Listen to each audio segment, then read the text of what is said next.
Good morning সবাইকে।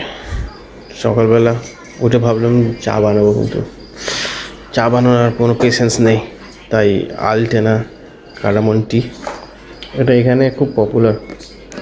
যেরকম আমাদের ইন্ডিয়াতে পাওয়া যায় এরকম নেসকাফে পাতা এরকম, তো মানে রেডি টু মিক্স, মানে খালি গরম জল করতে হবে,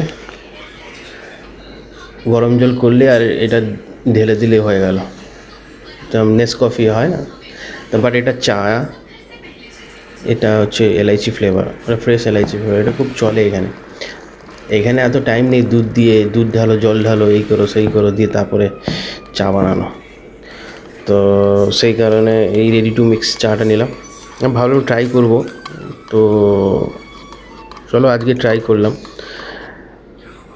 তো রিয়েল চায়ের মতন অতটা পারফেক্ট হবে না 100%, বাট মোটামুটিভাবে 100%-এর মধ্যে 90% তো মার্ক দেওয়া যেতে পারে।